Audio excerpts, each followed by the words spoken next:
자, 이번에 강의할 내용은요, 메모리 카드 빠른 분량 검사 방법에 대해서 말씀드리도록 하겠습니다. 자, 우리가 쓰는 데스크탑 PC라든가 노트북이라든가 뭐 태블릿 PC라든가 아니면 스마트폰 안에는 이 메모리라는 게 들어가 있습니다. 우리가 주기억 장치라고 불리는 메모리가 있고요. 보조기억 장치로 불리는 하드디스크 또는 SSD가 있는데, 이 메모리가 문제가 되면 우리가 부팅을 할 수 없는 그런 구조로 되어 있습니다. 그래서 메모리는 뭐냐면요, CPU가 사용할 데이터 및 프로그램을 일시적으로 저장하는 공간이기 때문에, 메모리가 중간에 어떤 문제가 생긴다 그러면은 CPU가 그죠, 처리하고자 하는 데이터를 가져올 수가 없는 거겠죠. 그래서 부팅이 안 되는 경우도 있습니다.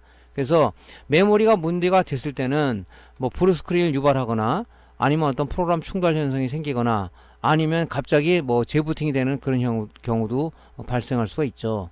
근데 이제 뭐 전문가 입장에서 판단하면 이게 메모리 불량 같다 할 수가 있지만, 초보자 입장에서는 이게 메모리 불량인지 뭐 메인보드 불량인지 아니면 하드 불량인지를 알 수가 없는 거죠. 그래서 여러분들이 보유하고 있는 PC에 메모리가 이상이 있는지 없는지를 우리가 체크할 수 있는 프로그램이 있습니다. 그 다음에 그런 프로그램을 이용해서 우리가 간단하게 내가 보유하고 있는 메모리가 어떤 문제가 있어서 그러는 건지를 우리가 체크할 수 있는 프로그램을 통해서 진단을 할 수 있는 겁니다. 오늘은 mtest64라는 그 프로그램입니다. 이 프로그램은 무설치 프로그램이죠. 실행 파일이 딱 하나가 있는데 이 프로그램을 다운받아서 우리가 사용하시면 되겠습니다. 다운로드 링크는요, 요 밑에 걸어져 있죠. 여기 들어가면은 다운을 받을 수가 있습니다. 자, 이 프로그램을 사용하기 이전에 우리가 대부분이 이제 컴퓨터 전문가는 모르겠지만 다 비전문가 입장에서 보면은 기본적인 지식이 좀 없어서 또 에러를 겪는 분이 있죠. 그래서 프로그램 사용법에 이전에 메모리에 대해서 간단하게 여러분들한테 좀 지식을 좀 드리겠습니다. 자, 메모리는 이렇게 생겼죠. 뭐 노트북 메모리는 좀 짧죠, 그죠? 근데 보통 메모리 이런 구조를 가지고 있습니다. 보통 보면 여기 까맣까맣한 바둑 모양처럼 생기게, 여기 이제 모듈 램이라고 그래가지고 여기에 있던 정보들이 기억되는 거죠. 그 다음에 요 밑에 SPD 메모리라는 게 있는데, 이 SPD 메모리는 뭐냐면요, 이 메모리에 대한 상세 정보를 담고 있는 겁니다. 메모리 종류는 어떤 것인지, 뭐 DDR1인지, DDR2인지, DDR3인지, DDR4인지 이런 정보를 담고 있는 거고요. 근데 메모리 용량, 이게 1기가짜리인지, 2기가짜리인지, 4기가짜리인지, 8기가짜리인지를 얘가 이 정보를 담고 있는 거죠. 또 여기 제조사, 시리얼 번호, 제조일자 등의 다양한 정보, 여기 정보가 기록되어 있는 것 있습니다.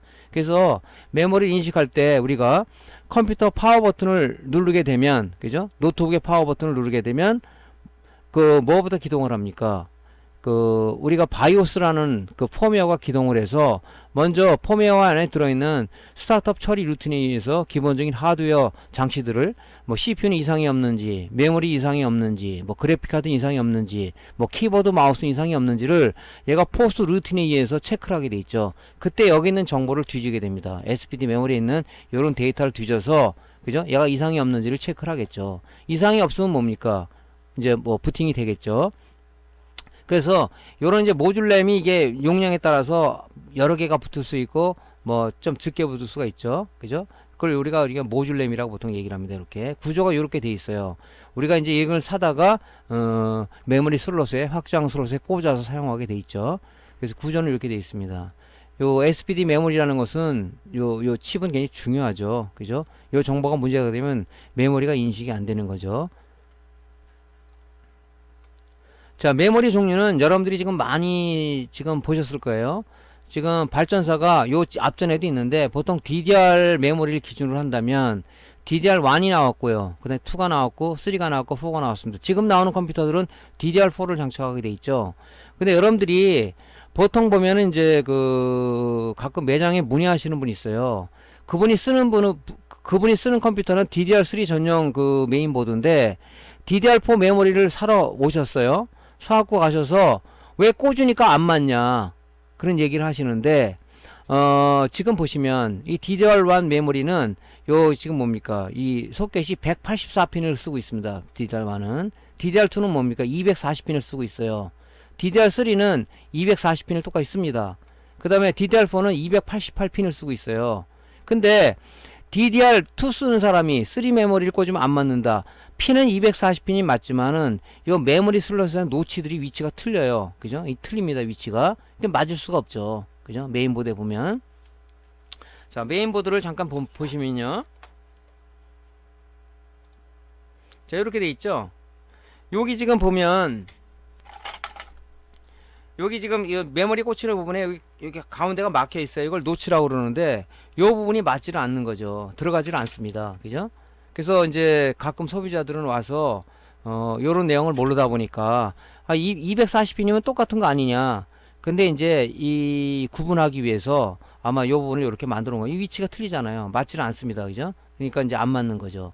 어떤 분은 또 4 갖고 왜 여기에 안 맞냐. 당연히 핀 수도 틀리지만 안 맞잖아요, 이게. 그래서 메인보드를 여러분들이 지금 보유하고 계신 뭐 데스크탑 메인보드라든가 아니면 노트북 메인보드 할 때 여러분들이 지금 꽂아 있는 메모리를 지금 알고 가서 구매를 하셔야 돼요.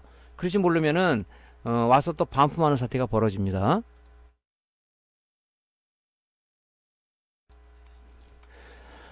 메모리가 용량이 부족해서 매장에서 구매하거나 인터넷에서 구매할 때는 반드시 여러분들이 PC나 노트북의 뒷뚜껑을 열어서 장착된 메모리를 한번 확인을 하시고 구매를 하셔야 돼요. 특히 여기 보시면 여기 표시가 되어 있죠. 이게 PC2, DDR2라는 얘기죠. 그리고 여기 보면 클락이라는 게 5300입니다. DDR2도 5300, 6400이 있는데 특히 노트북 같은 경우는요. 가능한 요 클락을 맞춰주는 게 좋습니다. 그죠? 좀 노트북은 비표준화 제품이기 때문에 데스크탑 컴퓨터는 1985년도에 미국 인텔에서 제조 규약을 만들었어요. 그 규약을 표준으로 해서 만들고 있는데 노트북은 비표준 규약이죠. 그렇기 때문에 제조사에서 임의로 설계해서 하기 때문에 다 틀리죠. 그래서 그 사람들이 설계를 어떻게 하냐에 따라서 똑같은 클락이 아니면은 오동작을 일으키는 경우가 있고 메모리가 인식이 안 되는 경우가 있습니다. 그래서 노트북은 가능한 여기 표시되어 있는 클락 있죠. 5300이라고 되어 있으면 5300, 6400이라면 6400, 뭐 DDR4 같은 건 19200이면 19200 요걸 맞춰서 껴주는 것을 권장을 드리는 거죠. 뭐 데스크탑 같은 경우는 5300에다 6400을 꽂아도 동작을 합니다. 단지 뭐냐 메모리 타입 맞춰줘야 되겠죠. 메모리 타입이 뭐 DDR2인데 DDR3 꽂으면 안 맞는다고 조금 전에 말씀드렸으니까 이런 부분을 우리가 확인하고 구매를 하시는 게 좋단 말이죠. 그래서 여러분들이 구매를 할 때 컴퓨터 뚜껑을 열어서 전원이 인가되지 않은 상황에서 그죠? 메모리 슬롯을 뽑아서 보면은 여기 PC2 5300 요거를 기록해 놨다가 똑같은 용량으로 똑같은 클락으로 구매를 하시는 게 좋을 것 같습니다. 그래서 그런 궁금점을 갖고 이제 그 매장을 찾아서 오시는 분이 있는데 참고적으로 말씀을 드리는 거죠. 이 메모리는 DDR1, 2, 3, 4는 호환이 되지 않는다는 겁니다. DDR1은 1 전용을 꽂아야 되는 거고 2는 2 전용, 3는 3 전용, 4는 4 전용입니다. 그래서 왜 이렇게 자꾸 바뀌냐면요. 왜 하나로 가지 왜 여러 가지 의문을 갖는 분이 있을 거예요. 왜 그러냐면은 CPU는 매년 새로운 CPU가 나면서 속도가 엄청나게 증가를 해요. CPU 안에 트랜지스터가 100만 개를 장착을 해서 속도를 했다면 뭐 내년에는 150만 개를 장착된가 이런 식으로 속도가 증가하기 때문에 그죠? CPU는 나날이 발전되지만 주변기기, CPU를 제외한 주변기기들, 메모리, 그 다음에 하드, 그래픽 카드는 CPU 속도를 못 따라가요. 그러다 보니까 CPU가 처리하고 노는 시간, 즉 버퍼링 시간이 많이 생기고 있다. 그렇기 때문에 그럼 우리가 그 속도 차를 어떻게 보강할 것인가. 그래서 생각하는 게 뭐냐면 CPU도 물론 개발이 중요하지만 주변 기기도 우리가 개발을 빨리 하자. 그래서 우리가 제일 먼저 눈에 들어오는 게 뭡니까?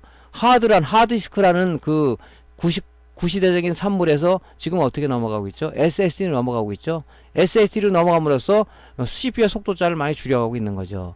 SSD도 뭡니까? SATA3 기반의 SSD가 나온 반면에 요즘은 뭡니까? M.2 SSD라고 그래가지고 그죠? PCI 익스프레스 인터페이스 기반의 속도 빠른 M.2 SSD를 보통 우리 데스크탑이나 아니면 노트북에 장착을 하고 있는 거죠.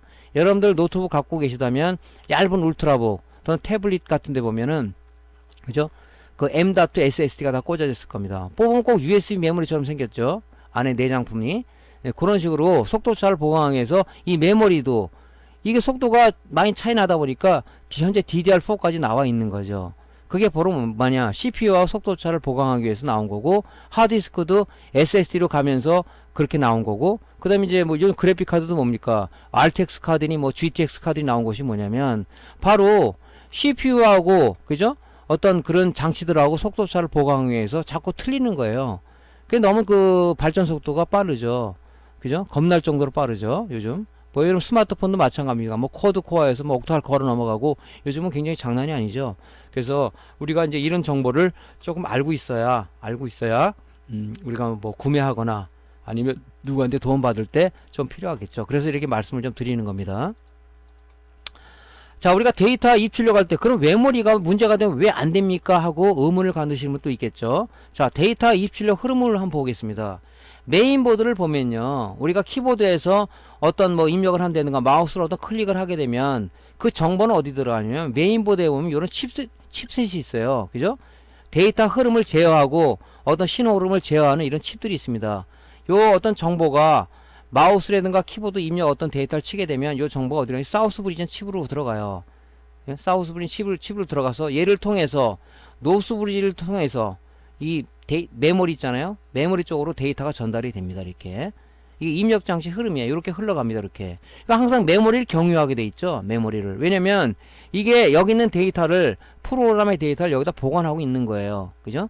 그러면 우리가 이제 처리를 한다 그러면 뭡니까? CPU는 요 메모리에 이 기록되어 있는 정보를 가지고 와서 처리한 다음에 어디로 보내냐? 바로 노스브리지라는 관리자 칩을 통해서, 그래픽 카드를 통해서, 그래픽 카드는 뭡니까? 여기서 받은 이 신호를 영상 정보를 변환해서 이 그래픽 카드에서 DVR이 또는 RGB 또는 HDMI, DP 포트를 통해서 이 모니터를 출력하는 과정을 거치게 되는 거죠. 그러니까 항상 이 메모리라는 게 중간 과정으로 들어간단 말이죠. 이게 문제가 되면 어떻게 되겠어요?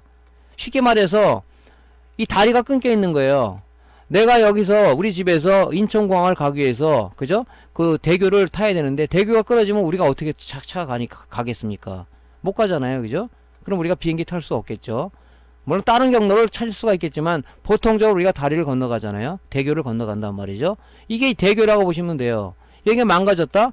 아무것도 안 되는 거죠. 부팅도 안 되고, 그죠? 설령 뭐 부팅이 된다 그래도 메모리에 있으면 처리할 때 문제가 생길 수도 있겠죠. 그래서 입출력 데이터 그러면 이렇게 되어 있습니다.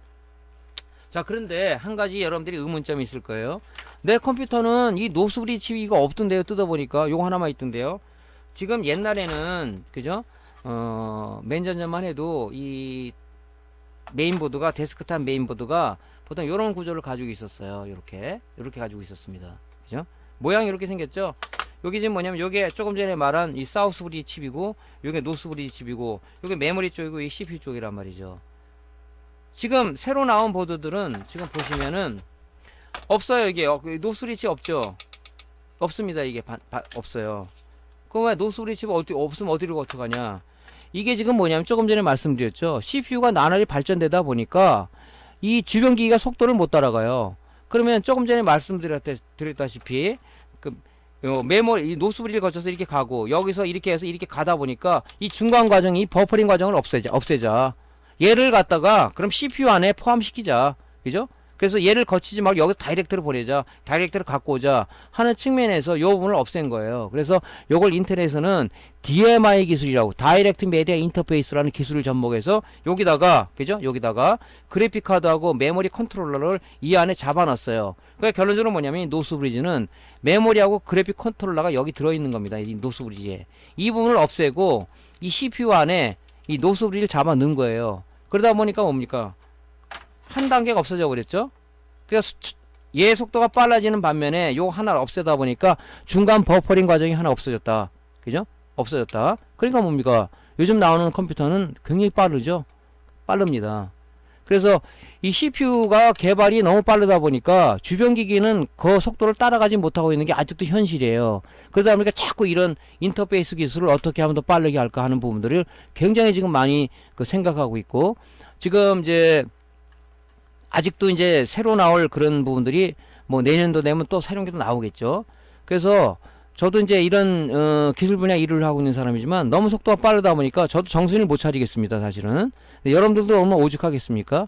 그래서 이제 제가 말씀드리는 사항은 뭐냐면, 우리가 하나를 알더라도 이런 이제 기본 같은 걸 좀 알았으면 여러분들이 나름대로 기초 지식이 되지 않겠냐. 그래서 설명을 드리는 거죠. 요렇게 흘러가요. 그죠?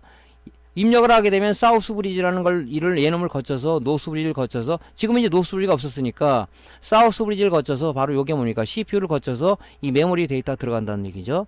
그럼 뭡니까? 처리는 CPU 안에 있는 그죠? CPU는 메모리 내용을 읽어서 여기에 있는 노스 브리지 자체를 거쳐서 그래픽 카드를 거쳐서 모니터 출력이 되는 거죠. 요 과정이 하나 없어지다 보니까 좀 빨라졌다 하는 거고요. 물론 뭐 거기에 주변 장치들이 뭐 메모리도 DDR4로 가고 뭐 우리가 지금 쓰는 그 하드디스크도 SSD로 가면서 SSD SATA 3 기반의 SSD보다 M.2SD라는 PCI 익스프레스 그래픽 카드가 쓰는 인터페이스죠. 걔 쓰는 인터페이스를 통해서 M.2SSD라는 USB까지 조그만 메모리가 여기 장착이 되게끔 지금 메인보드로 나오고 있죠. 물론 뭐 그 메인보드에 장착되는 것은 저가보드는 없습니다. 약간 가격이 있는 것들은 M.2SSD가 꽂힐 수 있는 슬롯이 두 개가 장착이 되어 있거나 하나가 되어 있는 게 있습니다. 그러니까 여러분들이 구매하실 때도 M.2SSD 슬롯이 있는 메인보드를 구입하는 게 좀 유리하겠죠. 자, 이렇게 이제 처리되는 부분을 좀 아시면 되고요. 자, 이제 여러분들이 컴퓨터를 사용하다 보니까 자꾸 오류가 나오고 그래. 뭐 오류가 나는 이유는 여러 가지가 있어요. 하드디스크의 배드라든가 아니면 운영체제가 손상이 됐다든가 아니면은 뭡니까? 메모리가 불량이 있어서 그런 경우도 있어요. 그럼 여러분들이 뭡니까? 다른 걸 떠나서 먼저 이 프로그램 있잖아요. mtest64라는 프로그램을 통해서 우리가 이 메모리를 검증을 받을 수가 있다는 얘기죠. 그래서 화면에 보면 화면은 간단합니다. 조금 전에 그 사이트에서 받으면은 바로 이 실행 파일이 하나 이렇게 생겨요. 실행 파일이. 이거는 설치가 아니에요. 그냥 이 실행 파일만 돌리면은 바로 이게 프로그램이 뜹니다. 이렇게. 그죠? 이렇게 mtest64라는 이 프로그램이 생겨요. 그러면 여기 스탑 온 에러라는 것은 뭐냐면 요거 이 마크를 클릭을 하게 되면 메모리가 에러 났을 때 더 이상 진행하려고 멈추게 할 거냐 그런 거죠. 뭐 보통 여러분들이 체크를 하거나 안 해도 상관이 없습니다. 그래서 비긴 테스트를 하게 되면 이제 내가 보유하고 있는 메모리가 테스트가 되겠죠. 좀 시간은 약간 걸려요. 그렇지만 여러분들이 이제 휴식 시간을 통해서 한번 테스트를 걸어 놓으면 얘가 여러 가지 글쎄 이 프로그램이 어떤 방식으로 개발돼서 짜져 있는지는 모르겠는데 상세하게 아마 체크를 하는 것 같습니다. 그래서 쭉 체크를 해서 이상이 있으면 에러가 뭐라는 것을 에러 메시지를 출력을 해요. 그러면 이 메모리는 갈아야 되겠다 아니면 수리를 해야 되겠다 뭐 그런 뭐 방식을 쓰죠. 보통 이제 많이 문제가 되는 게 이제 모듈 램이 손상을 되거나 아니면은 이제 뭐 SPD 메모리 쪽에 데이터가 손상이 돼서 지금 우리 이 강의를 듣고 있는 사람 중에서 특히 이제 이 수리를 하는 사람이라면 보통 우리가 모니터 쪽에 그 MCU 안에 폼웨어 그 메인보드처럼 바이오스가 들어있는데 걔는 뭡니까? 전자회로를 컨트롤하는 거죠. 그 폼웨어가 문제되면 뭡니까? 온 버튼 눌러도 동작이 안 되고 또 어떤 동작 중에 이상 현상이 막 생기는 것이 뭐냐면 바로 폼웨어 불량이기 때문에 그렇습니다. 그래서 우리가 폼웨어를 다시 어떤 장치를 통해서 업데이트를 시켜줘가지고 다시 환원을 시키는 그런 작업을 해주죠. 그래서 우리가 이제 요런 프로그램을 통해서 내 프로그램이 내 가지고 있는 메모리가 이상이 있는지 없는지를 우리가 알 수가 있죠. 그래서 뭐 구매를 하든가 아니면 전문점에 몇 개 수리를 하든가. 근데 메모리 수리는 하는 데는 거의 없죠. 메모리 수리는. 왜냐면 가격도 뭐 싸고 뭐 가격을 얼마나 받을 것이에요. 그죠? 그러다 보니까 보통 이제 구매를 많이 하죠. 근데 이제 구매할 때 이제 체크 포인트는 뭐냐면은 글쎄 요즘 소비자들은 그 소비자의 트렌드를 좀 제가 젊은 사람들의 트렌드를 보면요. 뭐 어떤 거냐면 자꾸 이렇게 가격이 싸면은 자꾸 구입을 하려고 그래요. 중요한 게 뭐냐면은 우리가 보통 브랜드 제품 하는데 왜 그러냐면은 그 브랜드 제품이라는 건 그 부분에 전문가들이 많이 설계를 했고 또 오랫동안 그 제품에 대해서 생산을 이어왔고 문제점을 계속 보강을 했기 때문에 가능한 지명도 있는 제품을 사용해 달라 이렇게 얘기를 합니다. 왜냐면 제가 이 일을 하다 보니까 그죠? 이 일을 하다 보니까 어떤 문제를 나름대로의 머릿속에 빅데이터가 생겼냐면 확실히 그 브랜드 없는 제품은 오류가 높구나 하는 제품 그런 부분을 많이 제가 느낍니다. 그죠? 어떤 그 고장 내지는 퀄리티가 좀 떨어진다. 그런 부분을 많이 나름대로의 그 빅데이터가 좀 생기더라고요. 그래서 여러분들 입장에서 봤을 때는 가격이 뭐 싸도 몇천 원 차이인데 그 몇천 원에 목숨 걸지 말고 좀 퀄리티 있는 제품 어느사 제품이라고 제가 말씀을 안 드리겠는데요. 하여튼 뭐 여러분들 알잖아요. 세계적으로 제일 유명한 브랜드가 메모리가 어느 제품이야 딱 답이 나오죠. 가능한 그 제품을 여러분들이 구매해 쓰는 게 좀 좋을 것 같습니다. 물론 뭐 제가 거기에 영업을 하는 사람은 아닙니다. 하여튼 제가 경험을 봐서는 그래요. 자, 그래서 이제 이런 프로그램을 통해서 여러분들의 메모리의 이상 유무를 확인할 수가 있다. 그럼 실질적으로 한번 볼게요. 자, 메모리 테스트 프로그램이에요, 이거요. 자, 바탕화면에 있는 여러분들 그 메모리 테스트 프로그램을 기동을 하게 되면 요 비긴 테스트를 누르게 되면 이제 검사를 하는 거예요. 이렇게 쭉 검사를 합니다. 시간이 좀 걸려요. 이게 쭉 검사를 해요. 검사하다 에러가 있으면 여기 무슨 에러가 나오겠죠. 지금 현재 노 에러지 않습니까? 이렇게 검사가 진행됩니다. 이렇게 쭉. 그래서 지금 여기는 메모리가 지금 4개가 장착되어 있는 거죠. 이게 제 컴퓨터를 테스트하는 건데, 그래서 모듈 1, 2, 3, 4 이렇게 해갖고 쭉 하면서 루핑을 돌면서 체크를 해요. 이렇게. 그래서 뭐 여러분들이 이제 메모리가 보통 그 메모리 슬롯이 메인보드는 크게 우리가 두 가지 타입 있죠. ATX 메인보드가 있고, 롱보드라고 하는데 큰 메인보드가 있고, 마이크로 ATX 보드라는 미니보드가 있습니다. 미니보드에는, 메모리 슬롯이 두 개밖에 없고요. ATX 보드 중에서도 우리가 좀 가격이 있는 것들, 보통 4개가 있죠. 모듈 1, 모듈 2 이렇게 돼 있죠. 그래서 이제 듀얼 메모리를 지원하기 때문에 이제 그렇게 2개, 4개 이렇게 돼 있습니다.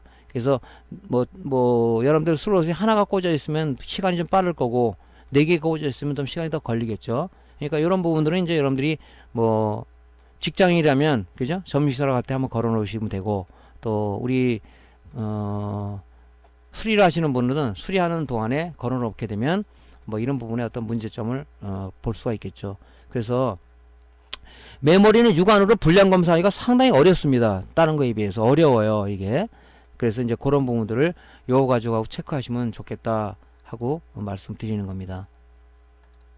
자, 오늘은요, 여러분들이 보유하고 있는 메모리가 어떤 사용 중에 이상 작동이 됐다 그러면은 메모리를 한번 의심해 봐라 하는 얘기를 드립니다. 그래서 그런 것들은 육안 검사가 어렵기 때문에 메모리 테스트 64라는 프로그램을 통해서 여러분이 보유하고 있는 메모리의 양부를 측정할 수가 있다, 판별할 수가 있다, 그런 얘기를 오늘 좀 드리면서 여러분들이 메모리에 대한 지식, 데이터 처리 플로우에 대해서 같이 곁들여서 좀 기본 상식을 말씀을 드렸습니다.